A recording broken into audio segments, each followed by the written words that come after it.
من الشيطان الرجيم. بسم الله الرحمن الرحيم. الحمد لله رب العالمين والعاقبة لأهل التقوى واليقين والصلاة والسلام على محمد وآله الطيبين الطاهرين المعصومين الذين أذهب الله عنهم الرجس وطهرهم تطهيرا.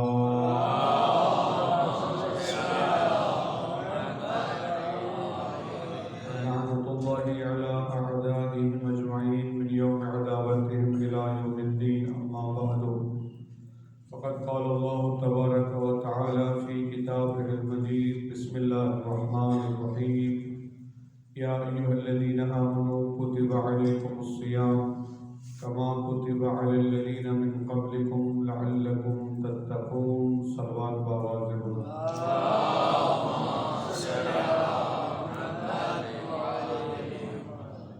خالق کائنات کی ذات کا لاکھ لاکھ شکر ہے کہ آج 8 رمضان مبارک اللہ نے ایک اور روزہ ہمارے مقدر میں لکھ دیا. کل حاجی صاحب نے سوال کیا تھا، اس کا جواب دینا ہے، اور اس سے پہلے ایک چھوٹی سی حدیث پڑھوں کہ آپ پیغمبر حضرت محمد مصطفیٰ صلی اللہ علیہ وسلم آپ مسجد میں تشریف فرما تھے. مولا کائنات اس کے راوی ہیں ابو ذر غفاری آئے، انہوں نے سلام کیا، آپ نے جواب دیا. ابو ذر غفاری نے پوچھا، یا رسول اللہ، کسی عابد متقی اور پرہیزگار اس کے جنازے میں شریک ہونا زیادہ افضل ہے یا کسی علمی محفل میں بیٹھنا افضل ہے؟ تو آپ نے فرمایا، اے ابو ذر، 1000 شہداء کے جنازوں سے افضل ہے کسی علمی محفل میں بیٹھنا جس میں آپ کو حلال اور حرام کا پتہ چلے، جس میں آپ کو دین کے احکام کا پتہ چلے. تو بہت مہم ہوتا ہے یہ ہمارا درس. جب آپ کوئی شرعی مسئلہ پوچھتے ہیں، یہ بہت بڑی عبادت ہے. تو کل جو حاجی صاحب نے ملک صاحب نے مسئلہ پوچھا، بڑا اہم مسئلہ ہے اور معاشرے میں پیش آ رہا ہے، اور ہر گاؤں ہر گھر تقریباً بہت سارے مسائل ہیں مختلف گھروں میں. وہ مسئلہ ہے فقہ جعفریہ میں طلاق کا. میں کچھ اصول بیان کرتا ہوں، آپ بالکل انتہائی توجہ سے سماعت فرمائیں گے، اور دوران گفتگو اگر آپ کے ذہن میں کوئی سوال پیدا ہوتا ہے تو آپ سوال کر سکتے ہیں. طلاق کا سب سے پہلی بات یہ ہے کہ فقہ جعفریہ اور فقہ حنفیہ میں ایک نکاح اور طلاق کا بنیادی فرق ہے. وہ فرق یہ کہ اہل سنت کے نزدیک نکاح کے وقت گواہوں کا موجود ہونا ضروری ہے. جب تک گواہ موجود نہ ہو تو نکاح نہیں ہو سکتا. فقہ جعفریہ کے مطابق نکاح کے وقت گواہوں کا موجود ہونا ضروری نہیں ہے. یعنی اگر کوئی گواہ بھی موجود نہ ہو، مولانا صاحب اگر کسی لڑکے اور لڑکی سے اجازت لے کے وہ نکاح کرنا چاہیں، سیگا پڑھنا چاہیں تو نکاح کا سیگا وہ پڑھ سکتے ہیں. موجود ہونا ضروری نہیں. ہمارے نکاح فارم میں پاکستان کے قانون کے مطابق اور فقہ حنفیہ کے مطابق لکھا ہوتا ہے شادی کے گواہ نہ بھی ہوں تو فقہ جعفریہ میں نکاح ہو جاتا ہے. گواہوں کی موجودگی نہیں ہے، بلکہ خود لڑکی اور لڑکے کا موجود ہونا بھی ضروری ہے. اگر لڑکی اور لڑکا اپنے گھروں میں بیٹھے ہوئے اور مولانا صاحب کو کال کر کے اپنی وکالت دے دیتے ہیں، بھی آپ ہماری طرف سے وکیل ہیں، آپ ہماری طرف سے نکاح پڑھ لیں، تو باقی ساری شرائط اگر پوری ہیں تو مولانا صاحب گھر بیٹھے ہوئے بھی نکاح پڑھ سکتے ہیں. بلکہ میں ایک بڑی عجیب سی آپ کو بات بتاؤں، میں نے ایک نکاح پڑھا پچھلے سال. چکوال کے سادات تھے، تو لڑکا امریکہ میں تھا اور لڑکی عرب امارات میں تھی. تو ٹھیک ہے، وہ دونوں نے مجھے فون پر وکالت دے دی، میں نے بھکاری کلاں میں بیٹھ کر ان کا نکاح پڑھ دیا، سیگے پڑھ دیے. ایک بات یہ بھی ہے نا کہ لڑکی کا نکاح اس وقت تک نہیں ہو سکتا جب تک اس کے والد اجازت نہ دیں. ہاں، وہ میں نے کہا وہ بالکل ہے. ایسا نہیں ہے کہ بس مولانا صاحب لڑکی آئے اور لڑکے گئے. باقی شرائط میں نے لفظ کہا ہے کہ باقی شرائط پوری ہو. باقی شرائط میں یہ ہے کہ لڑکی اگر کنواری ہے، بڑا اہم مسئلہ ہے، اگر لڑکی کنواری ہے اور ماں باپ کے ساتھ رہتی ہے تو واجب ہے باپ کی اجازت، اگر باپ نہیں ہے تو دادا کی اجازت، بھائیوں اور ماں کی اجازت ضروری نہیں ہے۔ باپ اگر زندہ ہے تو اس کی اجازت نکاح کے لیے شرط ہے، ضروری ہے۔ اس کا مطلب ہے کورٹ میرج جو ہوتا ہے وہ فقہ جعفریہ میں نکاح نہیں حیثیت، اس کی وہ نکاح نہیں ہوتا ہے۔ لڑکی اور لڑکا بھاگ کر چلے جاتے ہیں اور جا باپ کر اجازت نہیں دیتا، ہاں جی لڑکی لڑکا نکاح کر لیتے ہیں تو پھر نکاح ہو جائے گا؟ نہیں ہوگا۔ اگر باپ کی اجازت نہیں ہے، بڑا اہم مسئلہ ہے، باپ کی اجازت نہیں ہے، باپ راضی نہیں ہے اور بچی اور لڑکی اور لڑکا جا کر نکاح کر لیتے ہیں، وہ نکاح نہیں ہے، فقہ جعفریہ کے مطابق وہ نکاح نہیں ہے۔ ہاں ایک استثنائی صورت ہے، لڑکا لڑکی ہم کف ہوں اور اگر نکاح نہیں کرتے، حرام میں مبتلا ہونے کا خوف ہو اور باپ ضدی ہو، اجازت نہ دے رہا ہو، پھر جا کر کہیں کوئی پوائنٹ نکلتا ہے کہ لڑکی کر سکتی ہے بغیر اجازت کے، لیکن بہت مشکل ہے۔ احتیاط اسی میں ہے کہ جب تک باپ راضی نہیں ہے، باپ اگر فوت ہو چکے دادا، چونکہ جو پہلا شرعی ولی ہے وہ باپ ہے، اگر باپ نہیں ہے تو پھر باپ کے بعد دادا ہے۔ سلوات پڑھے باپ، تو باپ اور دادا کی شرط کیا ہے، ضروری ہے۔ تو بہرحال نکاح میں فقہ جعفریہ کے مطابق گواہوں کا موجود ہونا ضروری نہیں۔ اب آ جائے طلاق کے پاس۔ اہل سنت کی فقہ کے نزدیک طلاق کے لیے گواہوں کا موجود ہونا ضروری نہیں ہے، یعنی اگر لڑکی لڑکا گھر میں اکیلے ہیں اور لڑکا غصے میں آ کر ویسے ہی کہہ دیتا ہے طلاق طلاق طلاق، تو ان کے ہاں 3 دفعہ لفظ طلاق کہنے سے طلاق ہو جاتی ہے، اور ایک بھی نہیں ہوتی 3 ہو جاتی ہے، یعنی طلاق بائن اس کو کہتے ہیں۔ طلاق رجعی وہ ہوتی ہے جس طلاق کے بعد وہ واپس بیوی بن سکتی ہے اور رجوع کا حق ہو، اس کو طلاق رجعی کہتے ہیں۔ طلاق بائن وہ ہوتی ہے جس کے بعد وہ عورت پھر اس مرد پر ہمیشہ کے لیے حرام ہو جاتی ہے۔ البتہ ایک طریقہ ہے جو اہل سنت کے نزدیک حلالہ ہے اور ہمارے نزدیک جو ہے وہ میں بھی وضاحت کروں گا۔ تو اہل سنت کے نزدیک طلاق کے وقت گواہوں کا موجود ہونا ضروری نہیں ہے، لیکن سنیں فقہ جعفریہ میں آیت اللہ العظمیٰ ہوگا ایک سیستانی کی توضیح مسئلہ، بلکہ اس میں کوئی اختلاف نہیں، جتنے بھی میں مسائل بیان کروں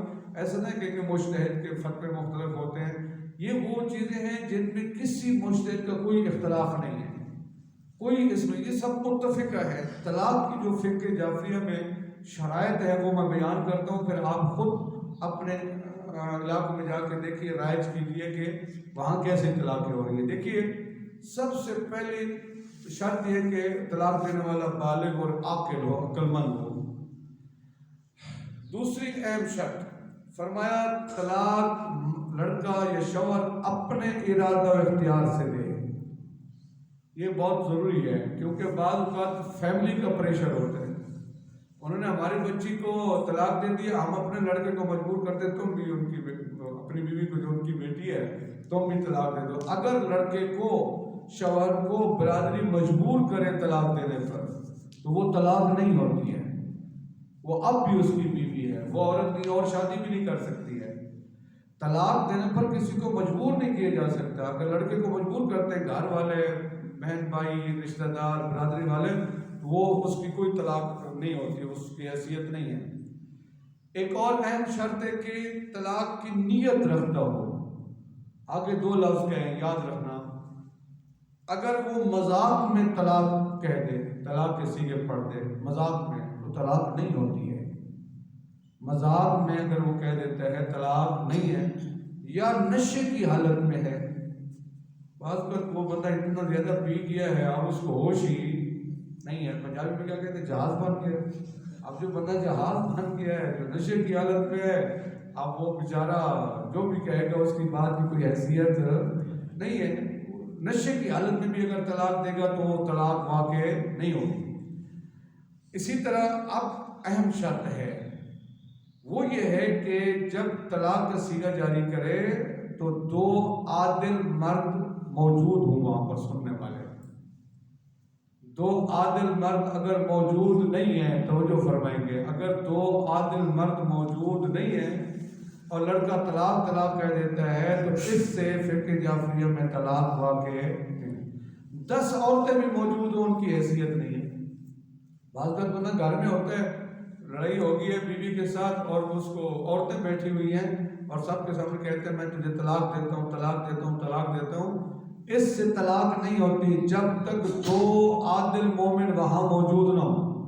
مرد، دو مرد وہاں موجود ہوں اور وہ اس کے صیغہ طلاق کو سنیں تب جا کر طلاق ہوگی. اس کا کیا مطلب ہوا؟ اس کا مطلب یہ ہوا یہ جو نوٹس والی طلاق ہوتی ہے، یونین کونسل والی طلاق، وہ لڑکا جا کر وہ وہاں پہ رابطہ کرتے ہیں، وہ پہلا نوٹس آتا ہے، دوسرا آتا ہے، تیسرے مہینے تیسرا نوٹس آ جاتا ہے. فقہ جعفریہ میں اس کی کوئی حیثیت نہیں ہے. پاکستان کے قانون کے مطابق وہ طلاق ہو جائے گی لیکن فقہ جعفریہ کے مطابق طلاق نہیں ہوگی. اس وجہ سے کہ جب اس نے اولا تو نوٹس بھجوائے ہیں، صیغہ ادا نہیں کی ہے، دوسری بات یہ کہ ہاں نوٹس بھی بھجوائے اور دو مردوں کے سامنے صیغے جاری کر دے، نوٹس بھی بھجوا دیتا ہے، وہ پاکستان کے قانون پر عمل ہو جائے گا. اور شریعت پر عمل تب ہوگا کہ جب وہ دو عادل مردوں کے سامنے وہ صیغہ طلاق کو جاری کرے. ایک صلوات پڑھی بآواز بلند. اب جو اہم مسئلہ ہے، تھکے تو نہیں نہ بیٹھے آپ، یہ مسئلہ میں بیان کرتا ہوں. مجھے پتا ہے آپ کا وقت بہت قیمتی ہوتا ہے. اللہ تعالیٰ آپ سب کو جزائے خیر عطا فرمائے. اللہ تعالیٰ آپ کے گھروں میں خیر و برکات نازل فرمائے. ایک صلوات پڑھی بآواز. طلاق کی دیکھیے دو قسمیں ہیں، ایک طلاق رجعی اور ایک طلاق بائن. اہل سنت کا حلالہ اور ہمارے درمیان فرق ہے وہ بیان کرنے لگا ہوں. اہل سنت کے نزدیک اگر کوئی مرد موجود نہیں ہے، شوہر اپنی بیوی سے کہتا ہے طلاق طلاق طلاق، 3 مرتبہ اگر طلاق کہے گا تو 3 طلاقیں ہو جائیں گی. ہماری فقہ میں، فقہ جعفریہ میں 3 طلاقیں اکٹھی نہیں ہو سکتی. اگر 3 مرتبہ بھی طلاق طلاق کہتے ہیں طلاق ایک ہوگی. بے شک وہ 3 مرتبہ کہے تو طلاق ایک ہی ہوگی، 3 طلاق اکٹھی نہیں ہو سکتی. اچھا دیکھیے ہمارے ہاں اہل سنت کیا یہ ہے کہ کہہ دینا بھی طلاق طلاق طلاق، 3 طلاقیں ہوگی. تھوڑی دیر کے بعد وہ پچھتا گیا کہ نام میں غلط کر بیٹھا ہوں. جیسا کہ وہ ایران کا ایک بادشاہ تھا، اس نے اپنی بیوی کو طلاق دے دی غصے میں آ کر، اور واپس دربار میں آیا، گھر سے دربار میں آیا، گھنٹہ گزرا، غصہ ٹھنڈا ہو گیا تو بڑا پچھتایا. اس نے کہا کہ یہ مجھ سے کیا ہو گیا، میں نے تو غصے میں طلاق دے دی ہے، بیوی اچھی بھی ہے، خوبصورت بھی ہے، غصے میں طلاق دے دی ہے، کیا کروں. اس نے علماء کو بلایا، اپنے علماء کو بلایا کہ جناب میں نے طلاق دے دی ہے. انہوں نے کہا جی اب تو طلاق ہو گئی ہے. کہا کیسے واپس جاؤ. انہوں نے کہا جی واپسی کا ایک راستہ ہے کہ یہ آپ کی بیوی یہ کسی اور مرد سے شادی کرے، ٹھیک ہے جی، پھر وہ رشتی بھی ہو، ازدواجی تعلقات قائم ہو، اور اس کے بعد پھر وہ طلاق دے. جب طلاق مل جائے گی تو پھر وہ آپ کی بیوی بن سکتی ہے. جس کو کیا کہتے ہیں حلالہ. البتہ یہ بھی بتا دوں، خود میں نے مطالعہ کیا ہے، بعض اہل سنت کے علماء ایسے جو حلالہ کو جائز قرار نہیں دیتے، لکھا ہوا بالکل کی کتاب میں. بہرحال وہ جب بادشاہ کو یہ کہا گیا بھی آپ کسی اور کو دو، اس نے کہا جی یہ مجھ سے برداشت، اس کے الفاظ بڑے سخت ہیں. اس نے کہا یہ مجھ سے برداشت، کیا یہ شریعت ہے؟ اس نے کہا کیا یہ شریعت ہے؟ اگر یہ شریعت ہے میں شریعت کو نہیں مانتا ہوں، یہ کون سی شریعت ہے؟ تو بہرحال پھر علامہ ہلی وہاں تشریف لائے اور کسی نے کہا تھا بادشاہ، میں زبان حال سے ترجمہ کرتا ہوں اس واقعے کا، کہ بادشاہ تو نے اپنے مولوی بھی بھگتا لیے، اگر آپ اجازت دیں تو آل محمد کے مذہب کا بھی عالم لے. انہوں نے کہا لے آئیں. تو وہ بڑا خوبصورت مرلہ بنا. وہ علامہ ہلی تشریف لائے، وہاں پر دربار سجا ہوا تھا، اور علامہ ہلی نے پہلے کہا تھا کہ دربار سجا ہوا ہو، سارے موجود ہوں، میں سب کی موجودگی میں آ کے مسئلہ حل کروں گا. تو دربار سج گیا، علامہ ہلی تشریف لائے، گھوڑی ہوتی تھی سواریاں باہر اتاری، اور جب دربار میں داخل ہوئے تو جہاں پہ سب کے جوتے اترے ہوئے تھے نا، جوتے اتارے اور جوتے اتار کے اپنے بغل میں ڈالے، اور چلتے چلتے بادشاہ کے ساتھ ایک جگہ خالی تھی وہیں پہ آ کے بیٹھ گئے. بعض نے لکھا کرسی پہ بیٹھے تھے، بعض کہتے نیچے بیٹھے، جوتی ساتھ رکھ دی. تو باقیوں نے کہا کہ باقی ساری باتیں تو بعد میں ہوں گی، بادشاہ ذرا اس سے پوچھو یہ کیسا عجیب بندہ ہے، ہم سب کے جوتے. اچھا پہلے انہوں نے کہا کہ تعظیم نہیں کی بادشاہ کی، اس نے وہ جو بادشاہوں کی تعظیم کی جاتی ہے علامہ علی نے بعض کہتے ہیں کہ جواب دیا کہ تعظیم ہوتی ہے اپنے سے افضل کی، میں تجھے اپنے سے افضل سمجھتا نہیں ہوں، تو دنیا کا بادشاہ، میں آل محمد کے مذہب کا خادم ہوں، میں تجھے اپنے آپ سے افضل نہیں سمجھتا، میں نے سلام کر دیا ہے، باقی یہ ہے کہ یہ جگہ خالی تھی، میں آ کے بیٹھ گیا ہوں، جوتے کیوں رکھے؟ انہوں نے کہا کیا کروں، بڑے بڑے درباروں سے بڑے بڑوں کے جوتے چوری ہو جاتے ہیں،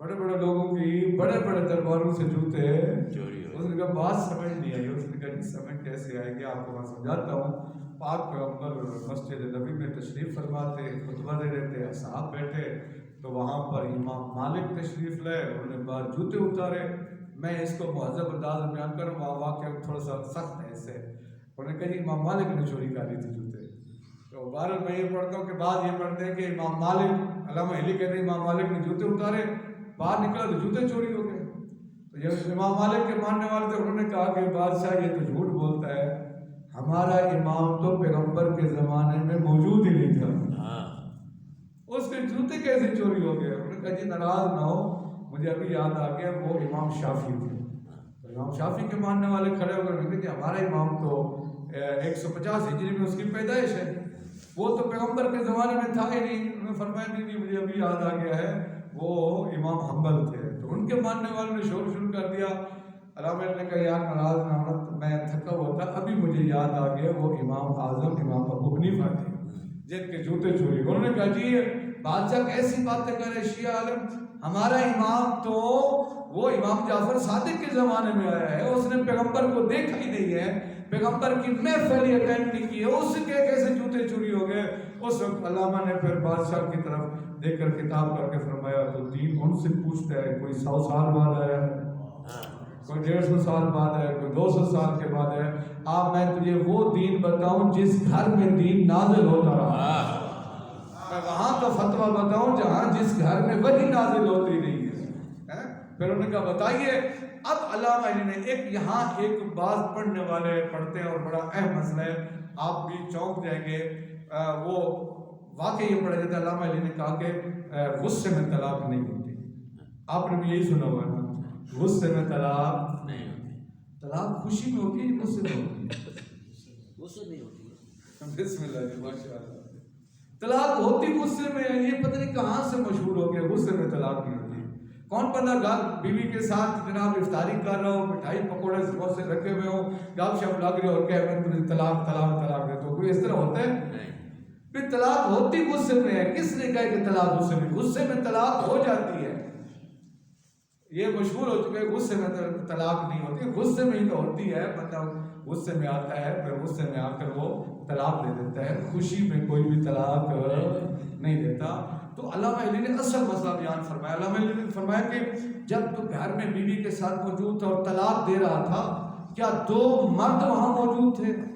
اس نے کہا نہیں تھے، علامہ علی نے فرمایا کہ جب نہیں تھے تو شریعت محمدیہ کے مطابق طلاق واقعی نہیں، وہ تمہاری اب بھی بیوی ہے، لہذا شرط یہ ہے کہ طلاق کے وقت 2 عادل مرد اس سیغے کو سنیں تب جا کر طلاق ہوتی ہے۔ اچھا ہمارے ہاں دیکھیے، ان کے ہم اہل سنت کے ہاں 3 دفعہ طلاق دی، ابھی 3 دفعہ طلاق دی اور اس کے بعد جناب وہ طلاق بائن ہو گئی، حرام ہو گئی، اب وہ جا کر کسی اور سے شادی کرے اور پھر وہ نکاح ہو، جیسے کہ پتہ نہیں مشہور ہوتے ہیں کہ مولانا صاحب ہم خود ہی کر لیتے ہیں، کہ پتہ نہیں ہے تو قابل اعتماد بنا تو پھر وہی ہوتا ہے نا، کام بنا اور کام ڈھونڈ تو پھر ایک سلوات پڑی ہاں جی، پھر یہ بھی ہوتا ہے نا، پھر وہ جناب اب وہ کیا کرے گا، دوسرا شوہر شادی کرے، رشتی ہو اور پھر وہ اس کو طلاق دے، اب وہ پہلے مرد پر فوراً کیا ہو جاتی ہے، حلال ہو جاتی ہے۔ نہیں، ہمارے ہم پروسیجر کیا ہے، توجہ کریں گے، اب بڑا اہم مسئلہ ہے جو لوگوں کو تھوڑا سا مشکل ہوتا ہے سمجھانا۔ مرد ہمارے فقہ جعفریہ میں کیا ہے، سنیں، مرد بیوی کو طلاق دے، 3 دفعہ کہے یا 1 دفعہ کہے، طلاق کتنی ہوگی؟ 1۔ اچھا یہ مشہور ہے کہ مہینے کے بعد دوسری طلاق دے گا، کس کو طلاق دے گا وہ؟ مہینے کے بعد کس کو طلاق دے گا؟ جیسے بیوی ہے وہ کس کو؟ تھوڑی بیوی کو نہیں پہلے دے چکے ہو؟ نہیں، ایک کی طلاق نہیں ہوتی، نہیں، طلاق ایک بھی کافی ہوگی، یقین بھی ہوگا، ہاں یقین کم ہوئے، صلوات پر محمد، اس کا خیال کرے نہیں ہم اس سے کے ہو ٹھیک ہے جی. تو مسئلہ سمجھ آیا. دیکھیے دوسری طلاق مہینے 2 مہینے 3 مہینے بعد نہیں ہو سکتی. جب آپ نے پہلی طلاق دے دی وہ اب آپ کی بیوی نہیں ہے, وہ طلاق یافتہ ہو گئی ہے. دوسری طلاق تب ملے گی جب آپ کے حالات بہتر ہو گئے, عدت 3.5 مہینے سے پہلے آپ کا راضی نامہ ہو گیا ہے, کسی نکاح کی ضرورت نہیں ہے, آپ اس کو اپنے گھر لیں. یا اگر 3 مہینے گزر گئے ہیں تو دوبارہ نکاح کر کے اس کو آپ اپنے گھر میں لے آئیں. اب دوبارہ زندگی گزارے, پھر حالات خراب ہو گئے, پھر آپ نے غصے میں طلاق دی, تو یہ دوسری طلاق. دوسری طلاق تب شمار ہوتی ہے جب بندہ اس کی طرف رجوع کر لے عدت کے دوران یا عدت کے بعد اس سے نکاح کر لے, وہ دوسری طلاق شمار ہوگی. اب حالات خراب ہو گئے, پھر دوسری مرتبہ طلاق دے دی ہے. جب دوسری مرتبہ طلاق دے دی ہے اب 2 طلاقیں ہوں گی. اب 2 طلاقوں کے بعد 3 مہینے 10 دن تک وہ رجوع کر سکتے ہیں, یعنی اس کو بغیر نکاح کے اپنے گھر میں لے آ سکتے ہیں. 3 مہینے 10 دن گزر گئے تو دوبارہ نکاح کر سکتے ہیں. اب نکاح کر لیا, اب جب طلاق دے گا تو یہ تیسری طلاق. اب جب یہ تیسری طلاق ہے تو اس تیسری طلاق کے بعد اب وہ عورت اس شوہر پر حرام ہو جاتی ہے. پھر کیا طریقہ کار ہے؟ یہ شوہر طلاق دے, وہ عورت 3 مہینے 10 دن عدت رکھے, عدت گزر جائے, پھر ایک اور شوہر سے مرد سے شادی کرے, پھر وہ رخصتی بھی ہو, ازدواجی تعلقات قائم ہوں, اس کے بعد پھر وہ غصے ہو کر اس کو طلاق یا جیسے بھی طلاق دے, اور طلاق کے بعد وہ 3 مہینے 10 دن تک عدت رکھے. جب 3 مہینے 10 دن عدت رکھ لیتی ہے اب وہ سابقہ شوہر پر کیا ہو جاتی ہے؟ حلال ہو جاتی ہے. یہ ہماری فقہ میں مسئلہ ہے. اگر اس سے مربوط کچھ اور سوالات ہوئے تو انشاءاللہ کل آپ کی خدمت ہے. اگر ابھی فوراً کوئی سوال ہے تو کر سکتے ہیں. اگر ایک ہی بار میں پہلی بار طلاق آپ نے دی ہے اور 3.5 مہینے میں رجوع نہیں کیا تو وہ تینوں طلاقیں کنسیڈر ہو؟ طلاق ایک ہی ہوگی, کافی ہے, وہ اس سے جدا ہو جائے گی. 3 طلاقیں, یہی مسئلہ ہے لوگوں کے ذہن میں, 3 طلاقیں دینا ضروری نہیں ہوتا. طلاق ایک بھی دے دیا آپ نے تو کافی ہے, وہ طلاق دے دی, اس کو آپ نے سیکھے پڑھ دیا, وہ آپ کی بیوی نہیں رہی ہے. اب عدت کے بعد وہ کسی اور جگہ شادی کر سکتی ہے. ایک طلاق کے بعد وہ عدت گزرنے کے بعد شادی کر سکتی ہے. بشرط کہ گواہ ہو طلاق میں. ہاں وہ ساری شرائط پوری ہوئی. ٹھیک ہے جی, اللہ تعالیٰ جی جی. ایک اور کیس ہے, اس میں کیا ہوا کہ ایک اہل تشریف بھائی انہوں نے طلاق دی اور انہوں نے ایک ہی وقت میں 3 طلاق ہے. ان کی جو بیوی تھی وہ اہل سنت تھی, تو انہوں نے اس کو کمپلیٹ طلاق سمجھا اور وہ چلی گئی. جو ہمارے اہل تشریف بھائی تھے وہ سمجھتے تھے کہ میں نے کیا ہے, ہمارے فقہ کے لحاظ سے وہ ایک ہی ہے. تو اب وہ جو میری ہے وہ کہہ رہی ہے کہ میری طرف سے تو یہ ختم ہو چکا ہے, اور یہ جو ہیں سمجھتے ہیں کہ ابھی نہیں ہوا. یہ پرسوں بھی ایک میرے پاس مومن ہے, میں نے ان کو لکھ دیا. اس کے لیے ہم یہ کر سکتے ہیں کہ فتویٰ جو ہوتا ہے کسی مجتہد کا وہ پینٹ پہ لکھ دیتے ہیں کہ اگر وہ 3 طلاقیں بھی کہے تو طلاق ایک ہوگی, اس کے پاس رجوع کا حق ہے. 3 مہینے کے بعد 3.25 مہینے کے بعد وہ دوبارہ نکاح کر سکتا ہے. یہ شرط شریعت تابع ہوتی ہے مرد کے, عورت کے نہیں. اگر مرد شیعہ ہے تو شیعہ فقہ لاگو ہو گیا. اللہم صلی علی محمد و آل محمد. پروردگار محمد و آل محمد کی خدمت کا واسطہ میرے اللہ ہماری اس قلیل سی عبادت کو اپنی بارگاہ